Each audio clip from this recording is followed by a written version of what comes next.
Well, welcome back to another episode of Buffalo Happy Hour. Mike, you're in such a good mood now. It is great. I'm relieved. Yeah, I feel like when you walked in, you noticed the tension. Oh my God, yeah. Well, okay, so we'll officially tell everybody now that we both passed. But before we dive in, thank you very much for joining us, everybody. We are the Buffalo Happy Hour podcast, where we record weekly interviews every single week.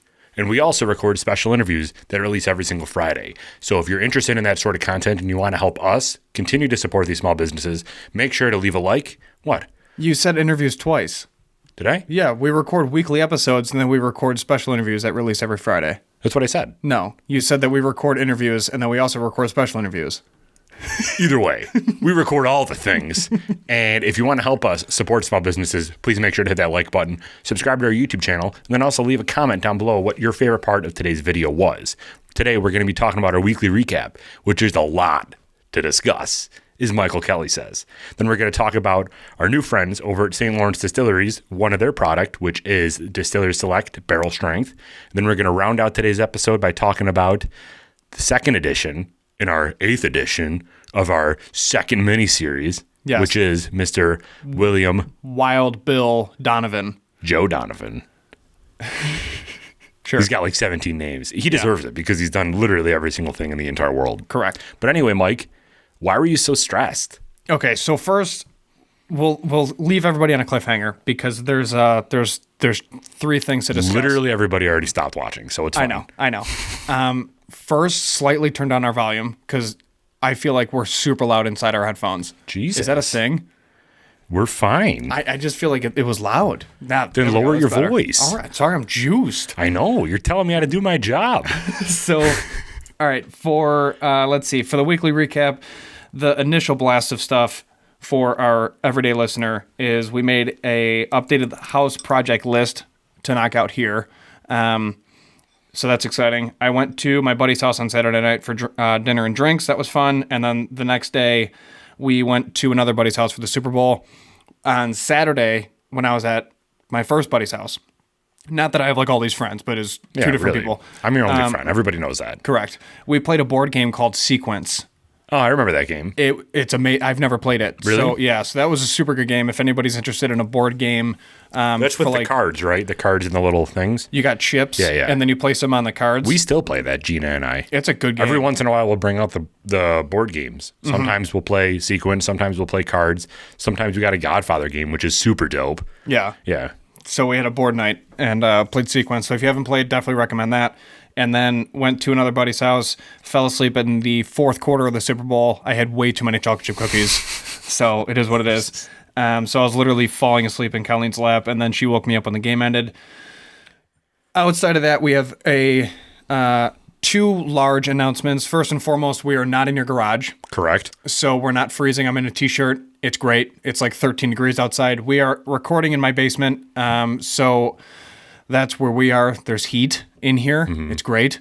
And yeah. And then this showed up in the mail and you're like, hey, we're New Year's resolution for the podcast. Let's become official. And I'm like, what are you talking about? And we found through the Stave and Thief Society and the Moonshine University that they have a program that you can take that's like the only legitimate blessed off thing that exists for whiskey to prove to people you actually know something about whiskey. Right. So for us, we got the book, we put in the elbow grease and read and studied, and it was interesting because we didn't realize how much we knew until we opened the book, and they're like, yeah, this is what you have to get tested on. And we're like, wow. So I know about 65% of this stuff before I even dive into like the 5th chapter. So that was nice. Which I think speaks volumes to our podcast. Yeah. And I'm not trying to like, yeah, rah, we're great. But our whole premise of the podcast was to interview small businesses to give them a platform to promote. And we started that with distilleries. So if anybody has been following us from the beginning, we've talked to basically every single distillery in the Buffalo area around their distilling process, which, I mean, some of the big things in there was barrel aging, which we're like best friends with Justin Hartman from Hartman's Distilling, who has a whiskey seminar that you and I participated in quite a bit. which covers all of that stuff. We had the sour mash process, which there's a distillery down in Ellicottville that we interviewed that does the sour mash process. So a lot of the intricacies within this book, we've already talked to head distillers that are actually doing it, which is, as soon as we open that book, I'm like, you know what?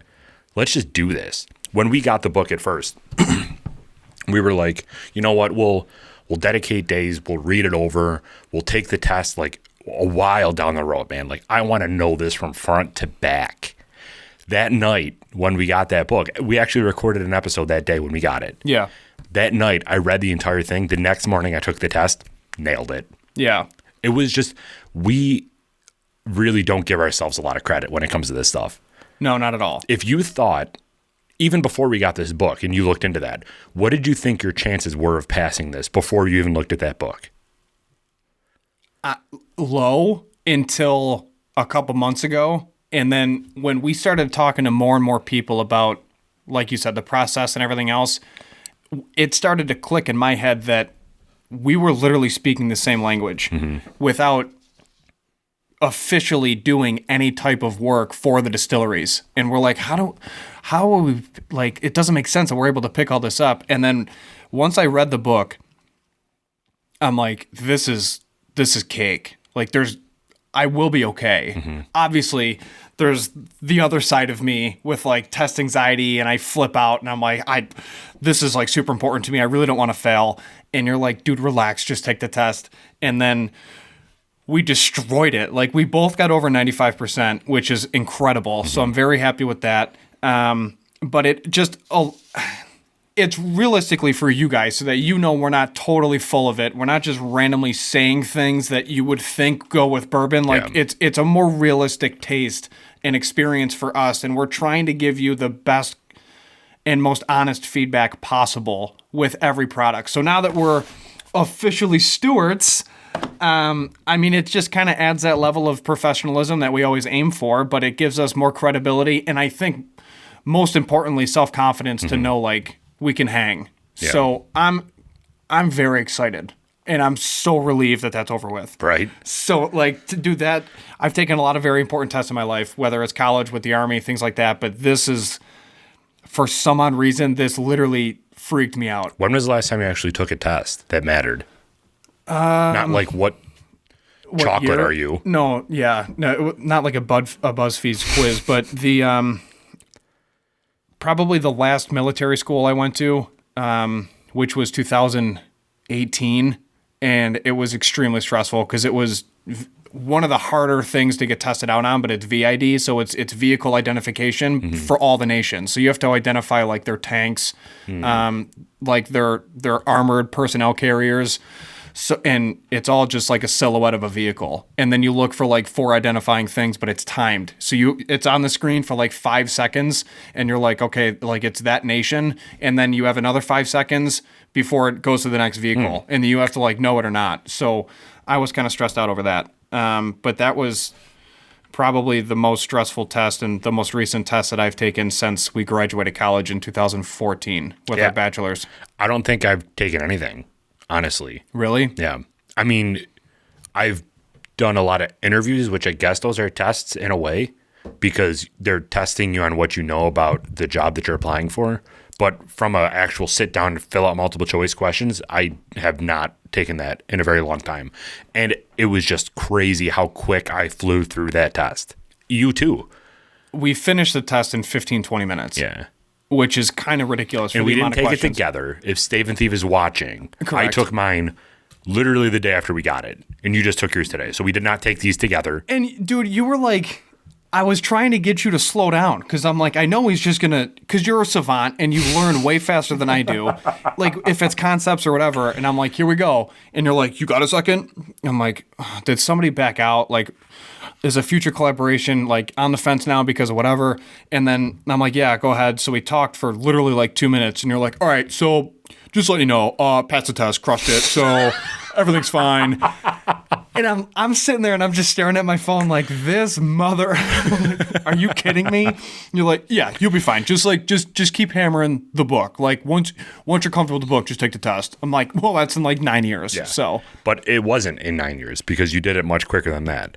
But I was so aggravated because I got a 96, which means I missed one question. Me too. And I swear, if you guys are watching this, if Stave and Thieve is watching this, I believe that you cannot get 100% because the question that I got wrong, I don't even think that there was two choices, but the book literally said the answer that I picked and it marked me wrong. Very upset about that because I'm a perfectionist. I want to understand what I didn't get right so I can study it.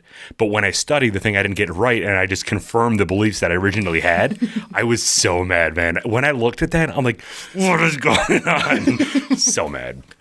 It's all good though. Yeah. My anxiety was so high going into that. I'm like, if I get an 80.25, I will literally do a backflip because you have to get 80 or higher. So coming out as high as I did on that exam, I'm like, okay, it's I know what's going on. But it's cool because, I mean, to give you guys some understanding on really what was covered, this is specifically for it's focused primarily on bourbon. So it went over some of the facts of history of bourbon and when it was actually legally called bourbon, the first time it was published in a newspaper, who did the bottling line, who did like everything when it comes to bourbon. But the ending part was actually really fun.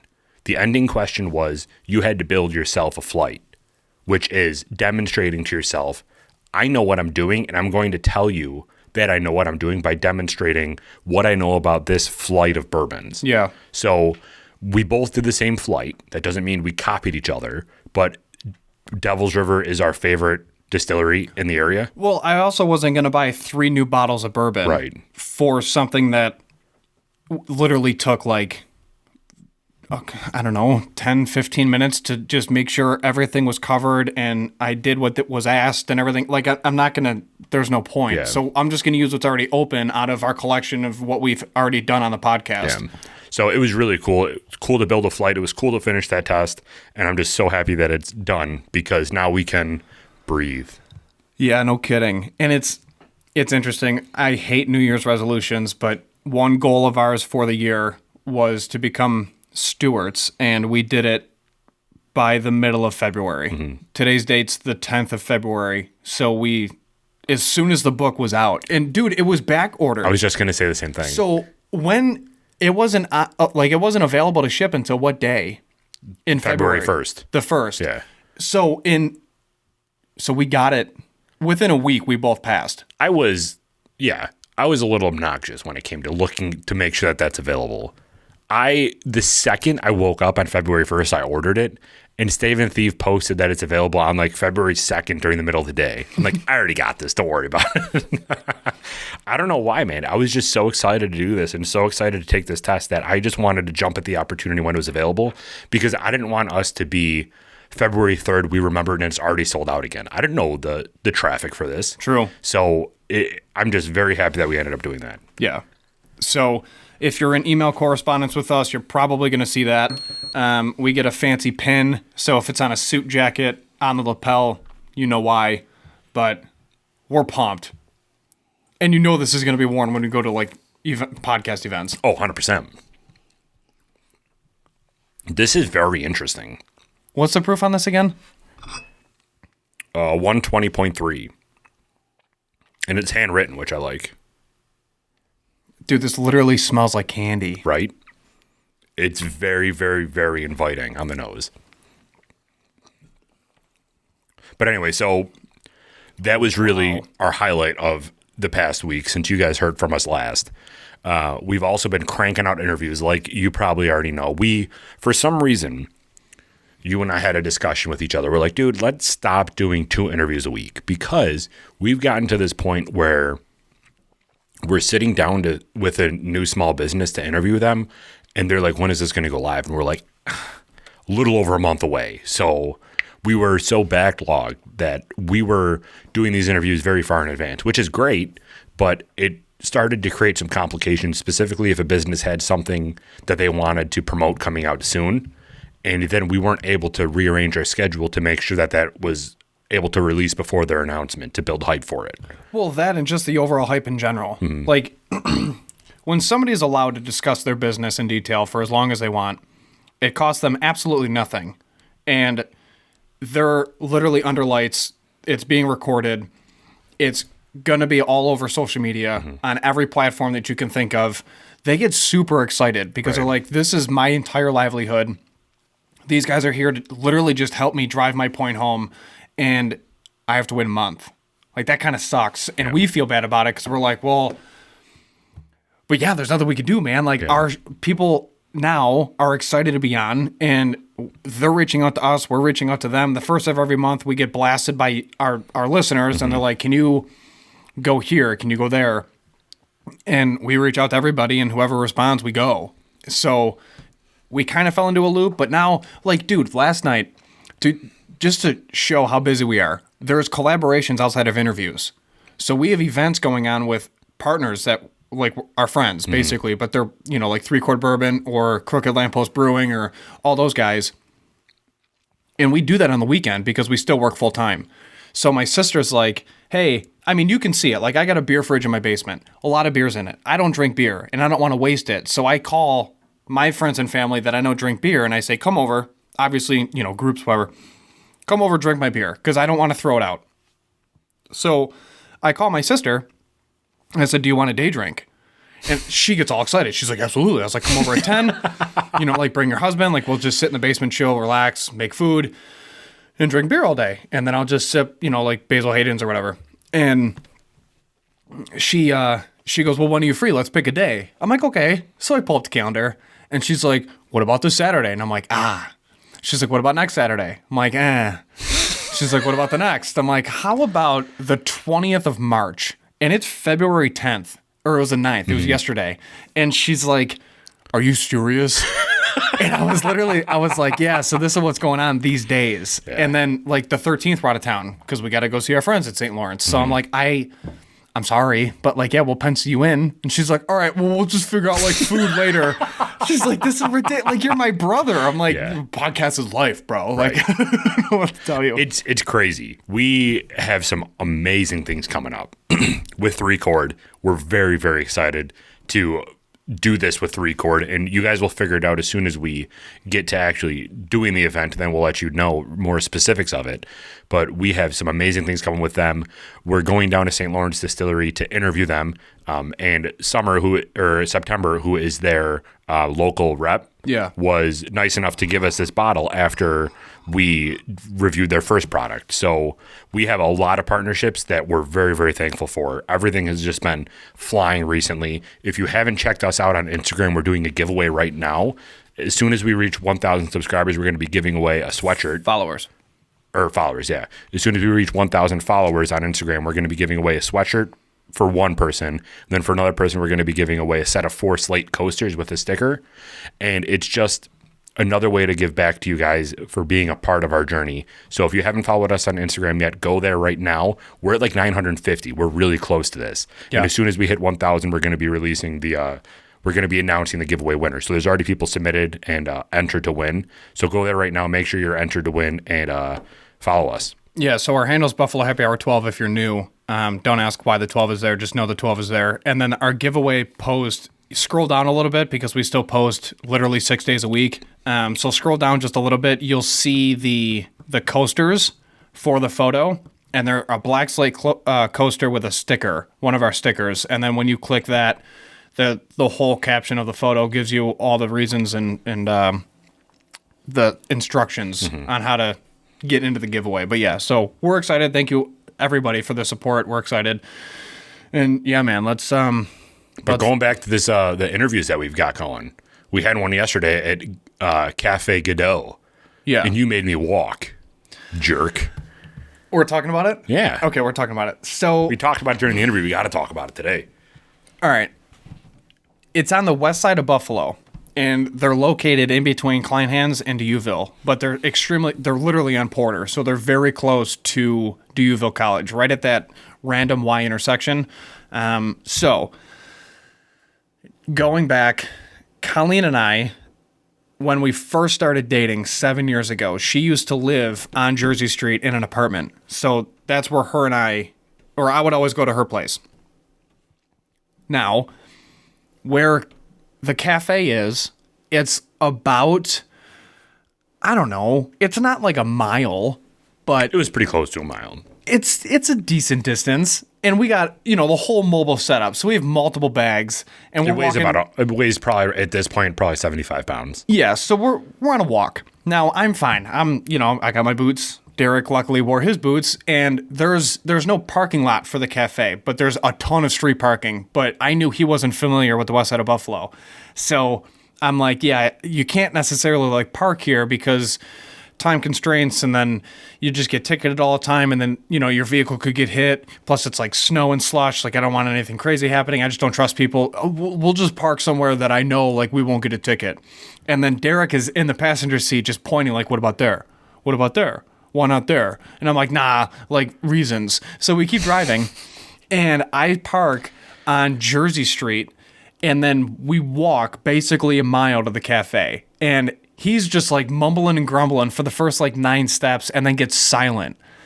I'm like, what's going on, Derek? And I'm like laughing. I'm loving this. And I just turn around and you're like, this is literally ridiculous. Like, we could have parked all of these spots, because then he starts reading signs and he realizes like I just pranked the hell out of him. Yeah, so I'm driving to every interview from here on out. You're fine. But it wasn't the fact that we walked. If you told me from the beginning, we're going to start walking long distances to these interviews, I would have been like, you know what, that's fine. But the fact that you're like, no, we can't park there. No, we can't park there. And you tricked me to then park this far away, and you're just like, just do it. And like, I would have been fine doing it. Just tell me. There's some karma there. There's some karma. Dude, you always prank me. You always drive my anxiety through the roof. Yeah, like today. Yeah, that, or if you're like, hey, I don't know what happened, but nothing works. Like, the SD card is fried. I'm like, what are you talking about? Like, we lost everything? Yeah, lost everything. Oh, just kidding. Found it. It's right here. Like, you literally do that 3 times a week. Yeah, I know. Well, I made you walk once. You're fine. It's fine. Yeah, it is fine. All right. But yeah, so this has been the last episode of the Buffalo Happy Hour. We're no longer doing this anymore. But yeah, so Cafe Godot, it was a great interview. We had a really good conversation. So when that interview releases, probably in like 2025, because we're so booked out, definitely go check that out, because it's going to be a good time. It's going to release in the middle of March, so it's not too far away, but we have a lot of stuff in the works. It's kind of absurd. Yeah, and just more. Yeah. Our Instagram has grown so much since that giveaway posted at 900. We're growing so quickly, but it's a great thing, and we're very excited and very thankful for everybody listening. So yeah, you want to get into the whiskey section? Yeah. Or do you have anything else to add? No, let's do it.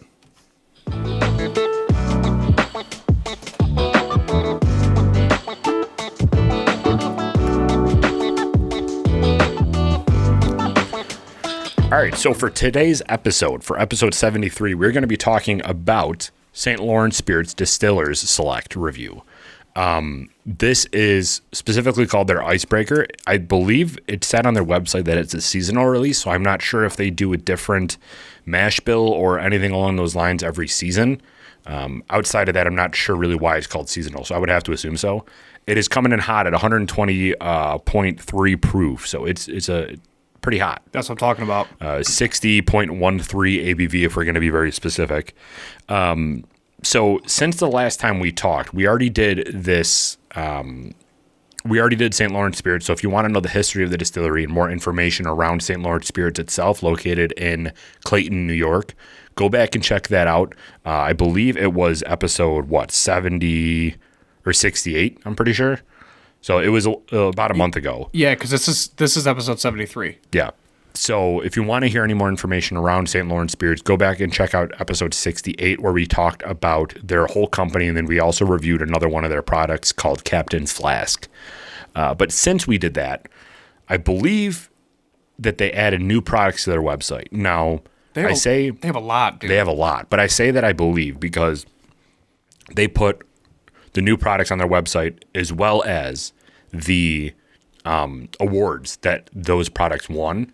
And those products won awards in 2020. So I'm not sure if our review sparked their knowledge to say, we forgot to update our website, or if it was there and I just missed it, which it very well could be, because sometimes scrolling through the pages, things go quickly. But anyway, so new products that they offer now, they have a new series, it seems like. It's called their collection, and they call it the Admirals Collection. And they have 4 different products associated with the Admirals Collection. The first one is It's basically, so they take their whiskey and they age it in different barrels. So that's the whole process, which we know aging it in different barrels is called. It can't legally be a bourbon anymore. Correct. It's called the secondary maturation. That's something that we learned in the Stave & Thief book, which is why I asked Mike. But so correct. Once it is aged in a barrel outside of a new charred oak barrel, then it is no longer able to be called bourbon. And instead you have to call it, I believe that they call it a whiskey specialty, this product or something like that. And it has to be labeled on the actual label itself. So they have these new products. The first one is their American whiskey aged in cognac barrels. The second one is aged in sherry barrels. The third one is aged in a tawny port barrel. And then the fourth one is aged in a Cabernet Sauvignon barrel. So they have these 4 different products that they put out, and 3 of them won an award. So their cognac barrel aged whiskey won the Great American International Spirits Competition Gold Award in 2020. Their sherry barrel aged won the Great American International Spirits Competition Silver Medal in 2020. And then their tawny port barrel aged whiskey won the Great American International Spirits Competition Bronze Medal in 2020. Did you say Pawnee? Tawny. Oh, close. Pawnee, Indiana. I wish, man. Ron Swanson would probably approve of this. So for the company background, again, we already discussed this in episode, I'm sorry, it was 69. I did have that written down. And yeah, so one thing that I did find very interesting that I must have missed during the first part is they cut all of their whiskey down to get to their desired proof point by using reverse osmosis St. Lawrence River water, which they call is providing the spirit of the river in every bottle. So they're using the water obviously around their process, which we know they're very tightly bound to the community because they use their own farm. And it's cool that they use water right outside basically their chateau to proof everything down. I'm excited to talk to them in detail about their entire operation because there's a lot that we haven't discussed yet, which will be in the interview. So I'm excited for that. But this is so good. Yeah. This is probably the best nose we've ever had on our show. 100%. It's very, very inviting. Because, like, there's so many flavors or smells that you are picking up that you're like, never smelled that before. Exactly. Right. It's very interesting. So we'll do... Cocktail section? Yes, cocktail section first, then we'll jump into label branding. So drop the beat for the cocktail section. Cocktails. Michael, what's your cocktail? Mine is essentially a reverse Manhattan. Okay. So it's called the Downhill Daring. It's 1.5 ounces of Punt E Miss, 1.5 ounces of this Distiller Select, nailed it, 1/2 ounce of Chuchi Americano Aperitivo. I'm going to just keep rolling because I have no clue. 1/4 ounce of Benedictine, 2 dashes of Angostura bitters, and 2 dashes of Ragan's Orange Bitters No. 6, garnished with an orange twist. So I have a photo for it, but I'm excited to post that on Tuesday because there's a lot to it, but it's a good one. Yeah. Interesting. What do you got? I'm surprised that you chose that cocktail since you couldn't pronounce 5/6 of the entire thing. Listen, would you honestly expect anything less? No, and it wouldn't have been the same if you chose something normal. But so I have the Barrel Strength Boulevardier Sour. We're making batch cocktails again. We're going to meal prep our cocktails here. So nice. We're going to first make a batch of Boulevardier, which makes about 3 cocktails. So if you're having a party, highly suggest this. To make this Boulevardier batch, you're going to be using 2 ounces of this St. Lawrence Barrel Strength bourbon. Then you're going to be using 2 ounces of Campari and 2 ounces of sweet vermouth. Once the batched Boulevardier is ready, proceed to make the sour cocktail below. Now for the sour cocktail, you're going to be making 2 ounces of that batched Boulevardier that you just created. So take 2 ounces of that, 3/4 of fresh lemon juice, 1/4 of an ounce of 2-to-1 syrup. So dissolve 2 parts sugar to 1 part water. And then you're going to want to do 1 egg white. So you're making the sour and the Boulevardier and you're combining them together. Wow. So shake the Boulevardier, lemon juice, syrup, and egg whites without ice for 20 seconds to emulsify the whites. Add a large ice cube, about 2 inches, and then shake for another 30 seconds. Strain into a chilled cocktail glass and express the oils of a swath of orange peel over the drink. So you're basically making 2 cocktails. And you're just like, I'm just going to send that. Yeah, essentially. Well, good. It's pretty dope. So label branding. I'm going to be honest. I kind of like the gray label. Yeah. When you first sent me a photo of it, I was like, I like that. I love the name too. Icebreaker. Yeah. Like, oh, okay. Like, this is a real deal spirit. Like, what's going on with this? I want to learn more. That's the impression I got when I initially first seen this. And we talked about this too during the Captain's Flask, is they have this line. It's very simple, but it's a ribbon that's reflective. In their Captain's Flask, it's a nice, like, teal blue. Yeah, it's awesome. This is a reflective silver. So it goes nicely with the gray label. I think that it's just amazing. I love their logo. I love that it's an anchor. The only thing that I'll say about this, because I have to have one thing, just like Devil's River. The only thing that I'll say, first of all, it has a glass cork, which no other place is doing.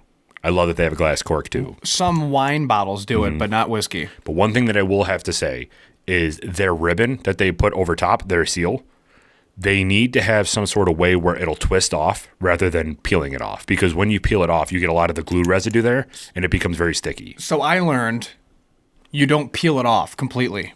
You just break it. Well, that's what I'm saying. And so then if they pull the cork off. If they had a perforation or something there, then it could easily, like, you know how salad dressings or whatever, you put your nail in and then you... It's pronounced salad.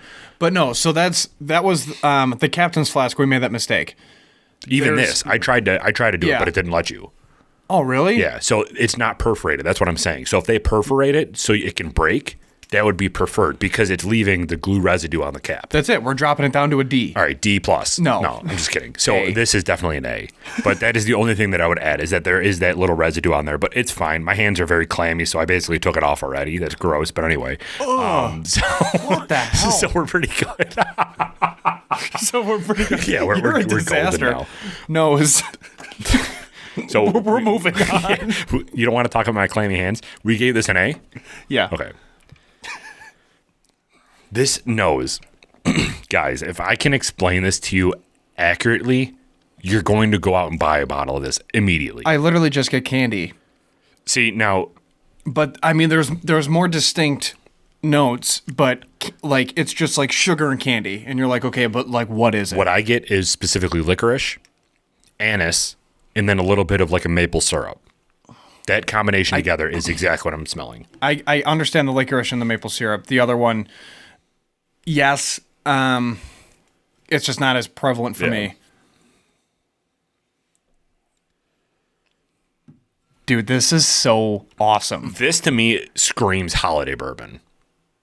Like, during Christmas time and the holidays, bring this out. When you're done. You're done eating. Yeah. Everybody's relaxed, and you're like, I'm going to pull it out. Like, here's the icebreaker. This is the full thing. Everybody gets a small sample of it, and then we sip it because it's hot. And then that way we'll all get to enjoy what is inside this bottle.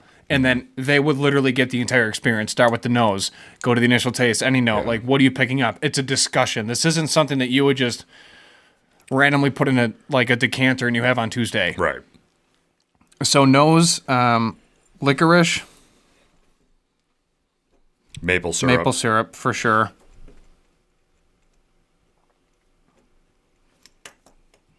God, this is so good. Yeah. And I guess you're kind of getting like a butterscotch too. But that translates from the nose into the initial taste. I love how our proof point has changed to where this is literally perfect. We're going to talk about that after we're done with this because that's a huge point that we have to discuss. I'm going to look on Eddie's to see what this sells for, if they have it, because I'm not sure what it sells for retail. But anyway, so initial nose. taste. Well, we didn't give it a rating. True. A. Yeah, I'm good with an A. Yeah. Initial taste. You do get. That's more of the ending. Hold on. Initial taste, you get butterscotch. Kind of like a toffee. Mm-hmm.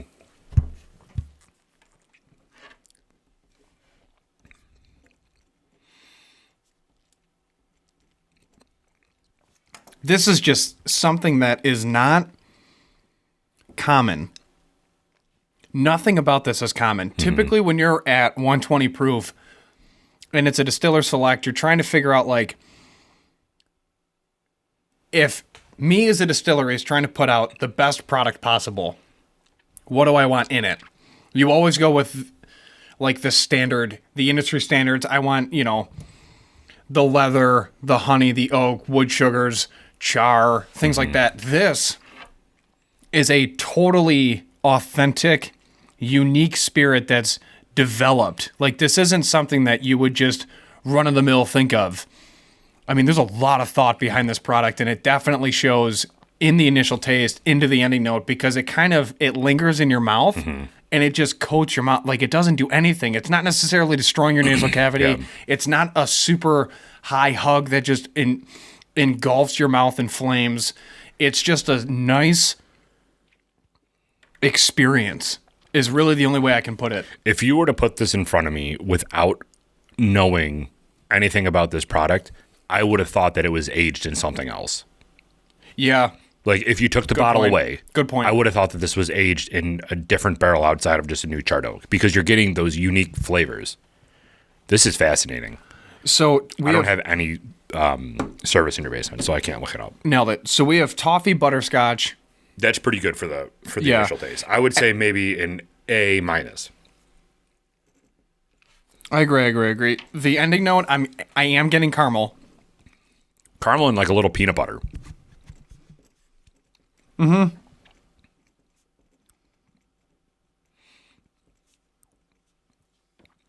me, this is...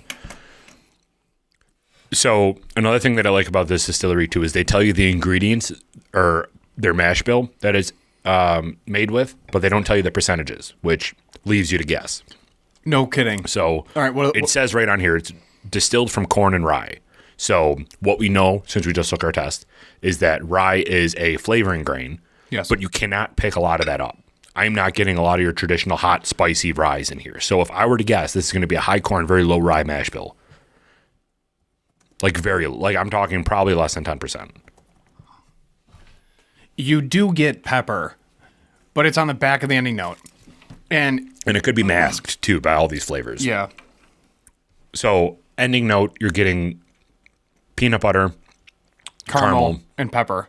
And then the rating, I'm going to go a hard A. Yeah, I like it. And this is such a high hug, dude. It literally, like, it warms your chest, obviously, because it is 120 proof, but it's not, it really just doesn't destroy your palate. But it coats your mouth a lot. This is very oily. Yeah, sure does. So, which is interesting, because normally you associate, like, really thick legs with a lower proof point. Not but this. This is very, very thick, and it's obviously not low proof. Very interesting. I'm actually searching to see if I can find the Distiller Select. But anyways, the final rating. Yeah, final rating. I'm trying to nail down my number. You got your number? Yeah. All right. Give me the countdown. 3, 2, 1. 91. 90.5. That definitely makes sense. Yeah. This is just incredible. That's a solid A, man. That's a solid A. It is. I want to do... Did you just type it in on their search bar? So Addie's doesn't have it. I looked at Addie's and I was able to look at that. I was trying to look on St. Lawrence Spirits Distillery website and under their places to buy. I think it's like $50. Yeah. Where to buy? Let's do B&B Liquor. But I do want to know, because there's a lot of people that would buy this. Mm-hmm. I love the confirm your age, are you 21? Like, any 15-year-old's going to hit yes. Doesn't make any sense. It's all liability. I know. It's fine. It doesn't make sense. They have, like, Valentine's Day cocktails. Who does? St. Lawrence? Yeah, on their website. Cool. They're awesome. Yeah, I don't know. It's not great content at the moment, but don't worry, guys. Yeah, some of legal drinking age. They have it on their website for $52. Oh, okay. So that's not bad. No. I mean, for what you're getting, yeah, not at all. 120 proof bourbon, that's not bad at all. Good. corn rye, incredibly smooth, and notes of, this is off their website, butterscotch, spice, peanut. Okay. So we weren't far off at all. All right, solid. So, all right, let's get into the meat and potatoes of the episode because we got to finish off Wild Bill Donovan. Let's do it. Oh, God, it's back.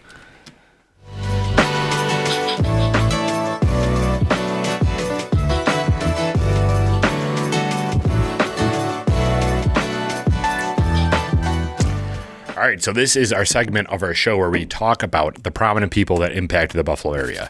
We are on episode 8, and there is so much information about Wild Bill Joe Donovan that we had to break it up into 2 parts. So if you missed that first part, episode 8A, go back and check it out. It was obviously the last episode that we uploaded, and we've also done 7 other people outside of him. So if any of that interests you, definitely go back and check out. We have a playlist on our YouTube channel that you can go click on and watch any of the episodes that we've done so far.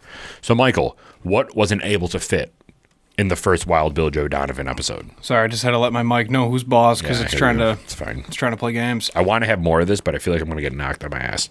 100%. So just sip it because I already crushed mine, but I'm home, so send it now. All right, Wild Bill. We left off in and around 1940s. Obviously, those are paramount years in regards to our country. So on July 11th, 1941, Roosevelt signed an order naming Donovan the Coordinator of Information, the COI. At the time, Evan Thomas has written, the U.S. government had no formal spy agency. In 1929, the Secretary of State, Henry Stimson, had abolished the highly effective Black Chamber, which was a code-breaking organization left over from World War I. You want me to just fall asleep, don't you? Mm-hmm. In Stimson's view, gentlemen do not read each other's mail. You good over there? Yeah, we're good. To be sure, the Army, Navy, FBI, and State Department and other entities all ran their own intel units, which is very interesting. Yeah. Now, they were feeble and isolated from one another. They also saw Donovan's new operation as a threat to their turf. So nevertheless, Donovan began to lay down the groundwork for a centralized intelligence program. It was he who organized the COI's New York headquarters in room 3603 of the Rockefeller Center in October 1941 and asked Alan Dulles to head it. The office Dulles took was on the floor immediately above the location of operations of Britain's MI6. Jesus. Did you know that? No. MI6 was in the Rockefeller Center. That's pretty sick. Yeah, right? So, throughout the war, the OSS would endure criticism by segments of the U.S. media and by many highly placed figures in the U.S. government and military. There's a beep. Oh, there's actually a drop on the bottom, and that lets you know who was in town. There's a new sheriff. So, the U.S. media placed figures in the U.S. government and military. So General George Marshall was an early critic, but later changed his mind. Eisenhower was also supportive, as was Patton. That's because they worked with him, Donovan, as in him. So they knew what was basically going on and what his role was, similar to Raymond Reddington. So on December 7th, after the Japanese attack on Pearl Harbor, Donovan met privately with these following people. Roosevelt, Edward R. Murrow, and FDR told Donovan, apropos of the COI, I don't even know what a propos is, but that makes sense for FDR because that dude was super smart. He goes, it's a good thing you got me started on this. When Hitler gave a speech declaring war on the United States, he mentioned Donovan, whom he called utterly unworthy. Donovan urged Roosevelt not to intern Japanese Americans, warning that such an action would address a problem that did not exist. It didn't exist. It would do harm to loyal Americans, and it would provide the Japanese with ammo for their own propaganda. His wisdom was ridiculous. Like his foresight was just insane too. Donovan's, right? Yeah. So he set up espionage and sabotage schools. that established front companies, arranged clandestine collaborations with international corporations and the Vatican. Jesus. The Vatican, bro. He oversaw the invention of new espionage-friendly guns, cameras, and bombs. He also recruited agents, selecting individuals with a wide range of backgrounds. Dude, he chose people that were like intellectuals, and then artisans, and then also criminals. He hired female spies, dismissing criticism by those who felt women were unsuited to such work. This is in the 40s. He's choosing women to be in these roles. Wow. This dude is amazing. Yeah. So, among his prominent recruits, just to name a few, was a film director, John Ford, actor Sterling Hayden, author Stephen Vincent Bennett, and Eve Curie, daughter of the scientists Marie and Pierre Curie. Other OSS recruits included a poet, a banker, a businessman, a chef, a psychologist, and members of the Auchincloss and Vanderbilt families. I mean, literally just the works. There were so many aristocrats in the agency that the joke went around that the OSS stood for "Oh So Social." That's awesome. So in 1942, the COI ceased being a White House operation and was placed under the aegis of the Joint Chief of Staff. They basically delegated who the hell's in charge of it. Roosevelt changed its name to the Office of Strategic Services, OSS. Donovan returned from active duty in the U.S. Army in his World War I rank of colonel. He was promoted to brigadier general in March 1943 and then to major general in November 1944. So now he's a 2-star. Under his leadership, the OSS would eventually conduct successful espionage and sabotage operations in Europe and parts of Asia, but continued to be kept out of South America owing to Hoover's hostility to Donovan, which also had a deleterious impact on efforts to share information between the two agencies. In addition, the OSS was blocked from the Philippines by the antipathy.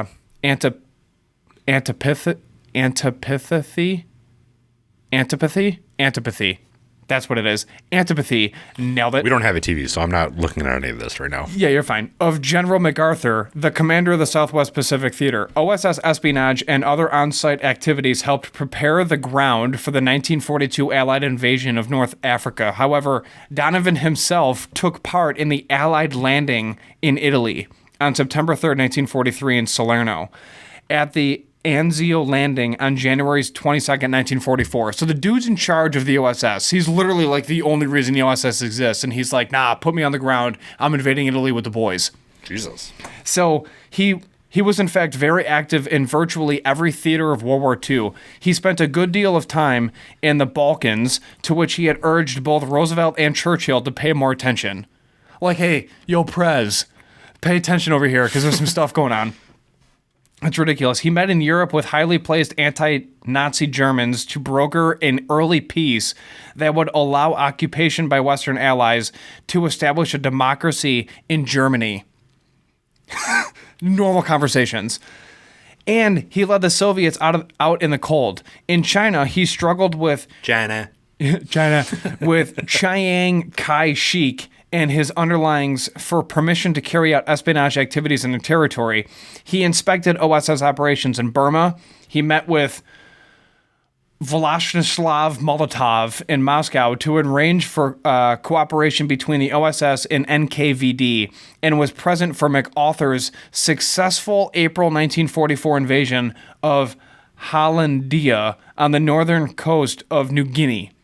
Overall, the OSS was most effective in the Balkans, China, Burma, and France. I mean, he literally was just like traveling all over the place.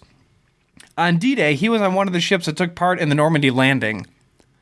I mean, the dude was just like everywhere. He's like, D-Day? Really? Yeah, I'll be there. I'm like, all right, dude.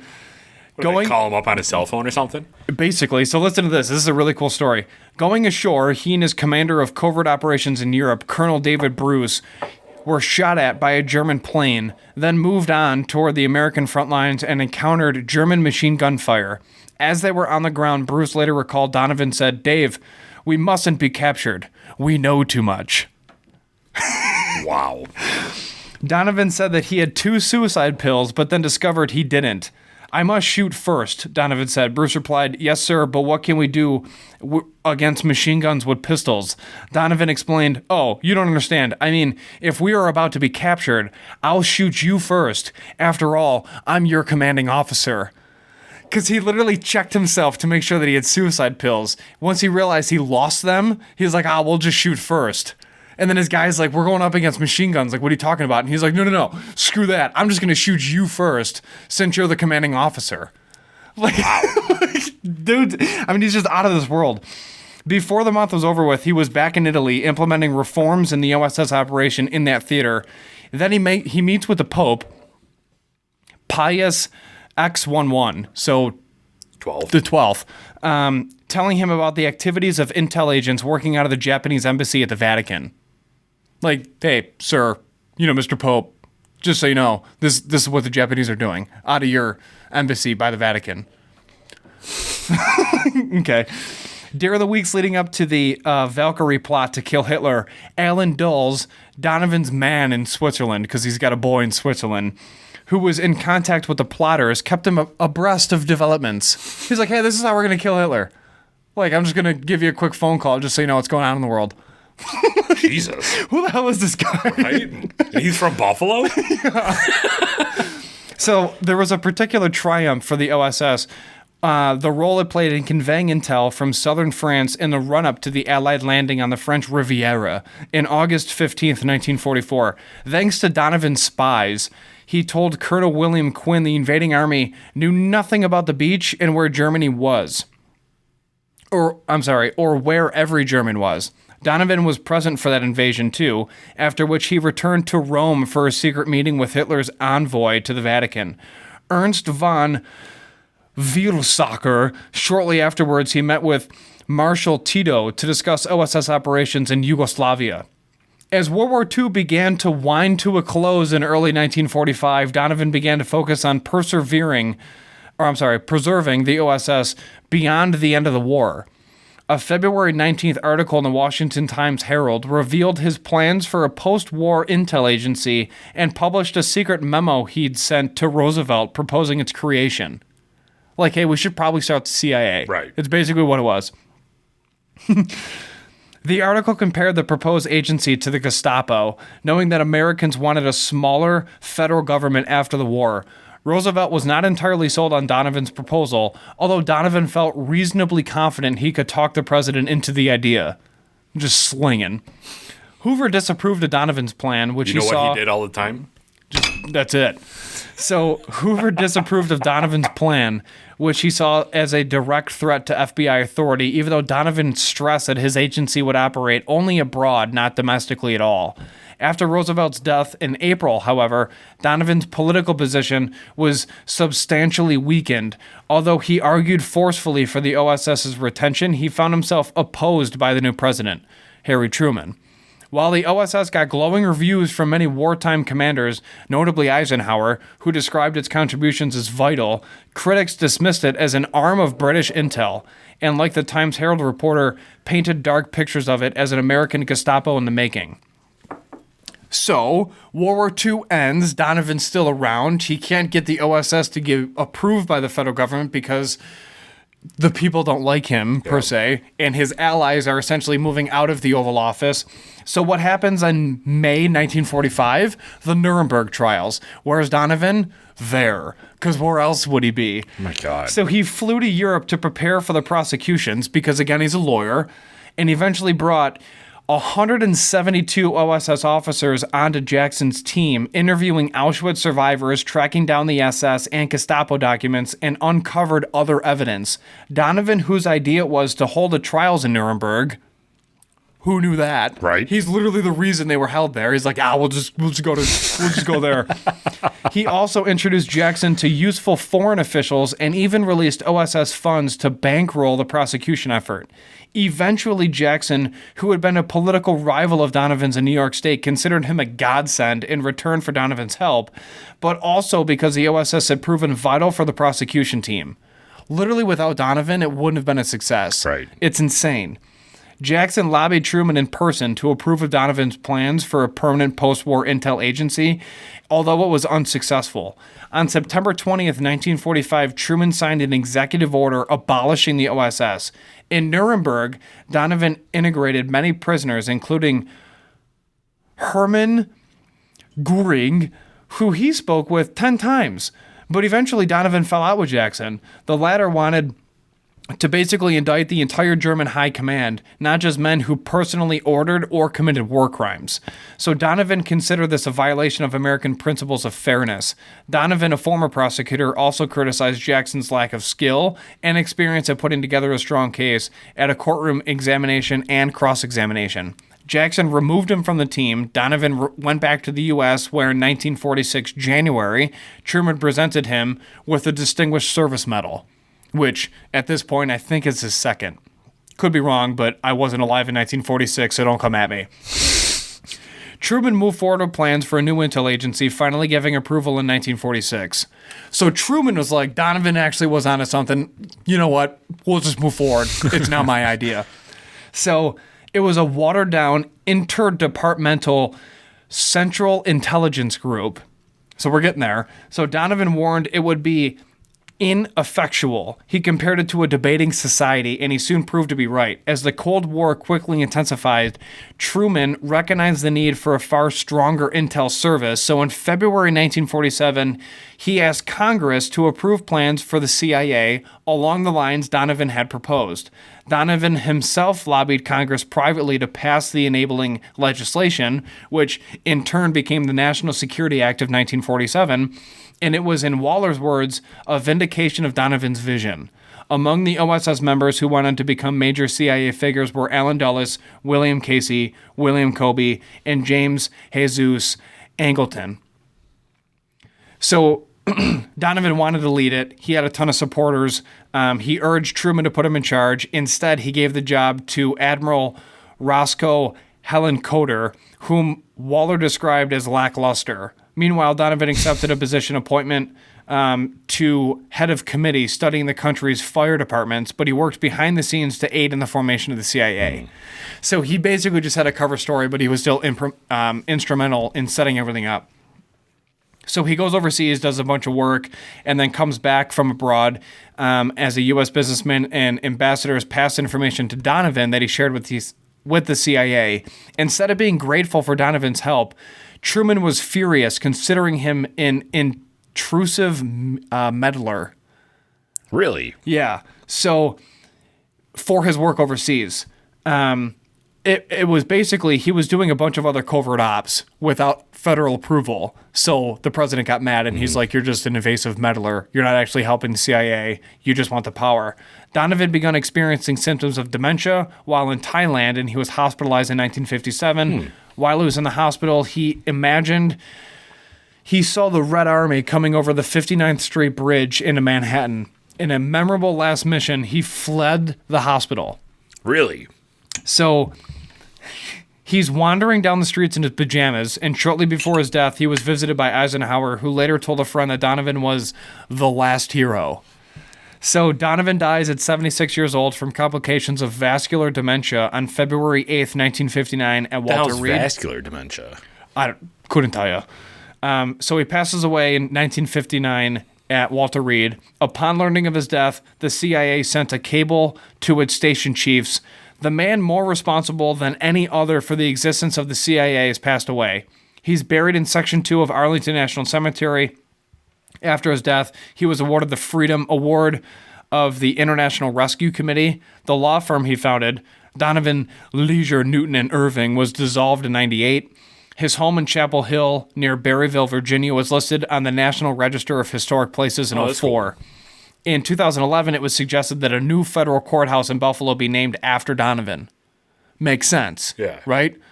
Instead, it was named after Robert H. Jackson, who was his rival prosecutor at Nuremberg. What a loser. So in 2014, U.S. Senators Chucky Schumer asked the U.S. Department of Veterans Affairs to name an upstate New York cemetery after Donovan. In 2016, however, the VA decided against using his name. It is outrageous that nothing has been done to honor General Donovan, one of America's greatest patriots in Buffalo or Western New York, declared Charles Pink, who was a president of the OSS Society, who had thought of naming a cemetery after Donovan was a done deal. Donovan's a member of the Military Intel Hall of Fame. He's also known as the father of American Intel and the father of Central Intelligence. The CIA agency regards Donovan as its founding father. According to journalist Evan Thomas in a 2011 Vanity Fair profile, the George Bush Center for Intelligence, the CIA headquarters building in Langley, Virginia, has a statue of Donovan in the lobby. Thomas observed the Donovan's exploits are utterly improbable, but by now well documented in declassified wartime records that portray a brave, noble, headlong, gleeful, sometimes outrageous pursuit of action and skullduggery. Basically, he's a savage. The William J. Donovan Award was created by the OSS Society, which was founded by Donovan back in 1947. The award is presented by the OSS Society to someone who has exemplified the distinguished features that characterized General Donovan's lifetime of public service to the United States of America as a citizen and soldier, back to his Guard days. Notable recipients of that same award include Allen Dulles, President Eisenhower, Margaret Thatcher, President George W. Bush, and a previous director of the CIA, Gina Haspel. No big deal. So Donovan's award was awarded to those following people. Wow. So, obviously, he's still instrumental. And there's nothing here dedicated to him. But there's nothing in Buffalo dedicated to the man that literally formed the CIA, which blows my mind, bro. How? The dude was everywhere. In World War I, World War II, he was obviously in charge of basically the only reason the 42 ID is the 42 ID. Starts the CIA. He works with MI6. Stop. That's so shameful. Us and Chucky Schumer don't agree on a lot of things. Correct. But at least we agree on this. Mm-hmm. Wow. Just unbelievable. So hopefully something soon. But if you thought that was interesting, great. If not, oh well. This is now the Wild Bill Joe Donovan podcast. Yeah. Next. If you're outside of Buffalo, New York, and you take air conditioning for granted, just know that the man who founded it, Willius Carrier, is from Buffalo, New York. So we're going to talk about him next episode, which is episode 9 of our segment miniseries. He was born in 1876, and he's the reason we have AC. So Willis Carrier is now a part of Carrier Corporation, which they're worth like $18 billion now. Billion. So no big deal. But yeah, we're going to dive into his story next week, and it's not long compared to Wild Bill Donovan. Well, yeah, you could write a whole book on Wild Bill Joe Donovan. He needs more than just one movie after him. Yeah. So yeah, it's just unbelievable. So that's it, man. Yeah. We're going to talk about proof points, but let's save that for next week. That way we have a discussion point for next week around what everybody's preferred proof point is. So if you're interested in that conversation, make sure to stay tuned for next week's episode where we talk about our preferred proof points and how that's evolved over the years. If you enjoyed this episode, if you enjoyed this episode, please, again, hit that like button, subscribe to our channel, and also leave a comment down below. Let us know what your favorite part of today's episode was, or if there was something that you didn't understand or know about William Wild Bill Joe Donovan. We appreciate everybody tuning in. We really do. Our podcast would not be anywhere if it wasn't for all of you guys, so thank you very much. Again, you can find us on Instagram, Facebook, and Twitter, I guess. We still use that for some reason. We're at the Buffalo Happy Hour and then Buffalo Happy Hour 12 on Instagram. Make sure you go to Instagram, find that coaster picture, and enter the giveaway because it's going to be a great giveaway. The sweatshirt is the most comfortable sweatshirt I've ever worn in my entire life, and these coasters are fantastic too. So make sure you enter that giveaway before we hit 1,000 subscribers because as soon as we do, we're picking a random winner or two. Doing that giveaway. There are going to be two. Doing that giveaway. Again, make sure that you subscribe to the channel. We have new episodes releasing every Monday. We have interviews with small businesses releasing every single Friday. So if you want to continue supporting small businesses and you want to do it through our podcast, make sure that you're subscribed. That just gives us even more reason to go out and interview even more businesses. So make sure you hit the subscribe button. We appreciate everybody's time today. This has been episode 73 of the Buffalo Happy Hour podcast. Please remember, be a good person, do not litter. And Michael, You took my line. we're out. Be a good person, drink responsibly. And Michael, Don't litter. we're out.